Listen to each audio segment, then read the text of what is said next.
D'un homme qui revient d'entre les morts à un autre qui voyage dans le temps, nous allons nous intéresser à 10 photos qui demeurent inexpliquées à ce jour. Observez bien cette photo. Un homme à droite se différencie clairement. On le croirait tout droit sorti de notre époque, et pourtant cette photographie fut prise en 1941, lors de la réouverture du pont de South Fork au Canada. Tout paraît moderne chez lui. Des lunettes de soleil noires, un pull à capuche, mais surtout un petit appareil photo parfaitement contemporain. Alors, un provocateur excentrique au cœur de la campagne canadienne en 1941 ou un voyageur spatio-temporel égaré à une inauguration provinciale? Aujourd'hui, le débat reste largement ouvert. Une chose est sûre, le cliché n'a jamais été retouché. La photo est bel et bien d'origine. Elle a fait l'objet d'une analyse. Il s'avère que cette dernière date bien de 1941. Cette photo de la famille Cooper a été prise dans les années 50 lorsque la famille de 5 personnes a emménagé dans une vieille maison au Texas. Le soir de la première nuit dans leur nouvelle demeure, le père a pris une photo de sa femme et de sa mère posant avec leurs 2 fils, tous souriants. Une fois la photo développée, la famille Cooper a eu l'immense surprise de voir un corps tombant du côté gauche de la photo. Le père Cooper était formel. Ce corps n'était pas là lorsqu'il a pris la photo. Alors où était-il? Était-ce une apparition d'un ancien locataire décédé de la maison? Personne ne l'a jamais su.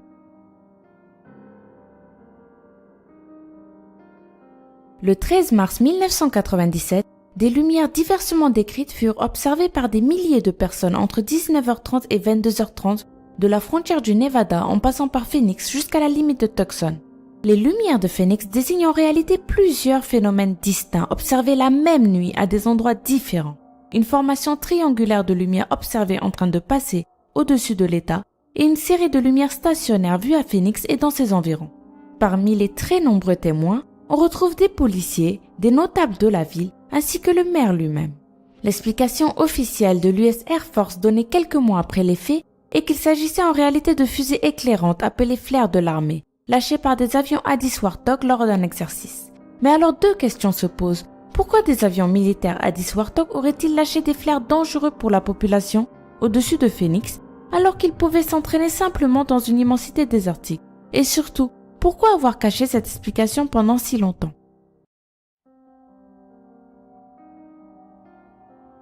Cette photographie a été prise en 1963 par le révérend K.F. Lord à la Newby Church dans le nord du Yorkshire, en Angleterre. Cette œuvre fut très controversée du fait de sa netteté exceptionnelle, la face brumeuse du personnage et de la manière dont il paraît regarder directement l'appareil photo. Il donne l'impression de poser.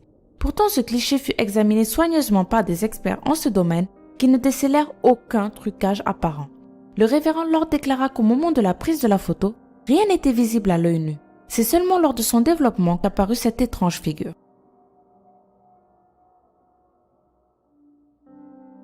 Une créature ressemblant à un énorme serpent a été aperçue en décembre 1964 par Robert Le Sirek et sa famille qui naviguaient sur les hauts fonds australiens de la côte du Queensland. Stupéfaite, la famille a photographié plusieurs fois le monstre marin, ne manquant pas de se rapprocher de plus en plus près. Téméraire, Robert Le Sirek avait même commencé à filmer la créature sous l'eau lorsque l'animal a soudainement ouvert sa bouche et l'a effrayé. Le temps pour le père de famille de retourner précipitamment au bateau, l'abominable monstre de Hook Island avait disparu. Selon la famille Le Sirek, la créature possédait des yeux pâlement colorés au-dessus de sa tête et avait la peau lisse et noire. Rien de tel n'a jamais été repéré à nouveau.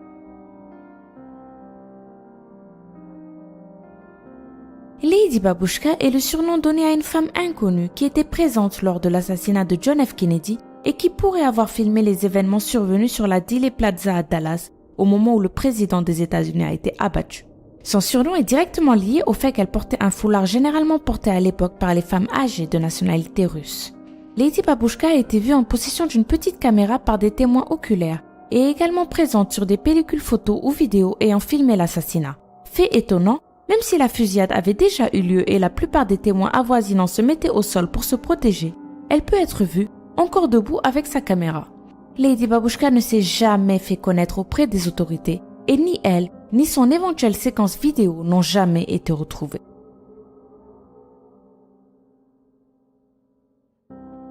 La Madone avec San Giovannino a été peinte au XVe siècle par Domenico Ghirlandaio. Au-dessus de l'épaule gauche de Marie se trouve un objet ovale ressemblant à s'y méprendre à un ovni. En regardant de plus près, il semblerait qu'il s'agisse d'une soucoupe volante et qu'elle porte des formes humanoïdes en elle. On peut même voir un homme et son chien observer l'objet.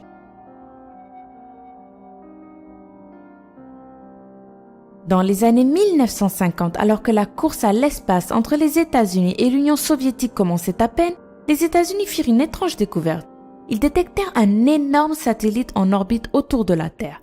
L'explication évidente était que c'était un satellite russe. Cependant, aucune nation n'avait la technologie nécessaire pour lancer et maintenir un objet en orbite rétrograde à l'époque. L'objet, surnommé le Chevalier Noir, a depuis été photographié plusieurs fois par la NASA. Selon les astronomes, il peserait au moins 10 tonnes. Or, la technologie des années 50 était parfaitement incapable d'envoyer un objet de cette masse dans l'espace. Alors, épave spatiale ou satellite extraterrestre, 60 ans plus tard, le mystère du Chevalier Noir reste entier.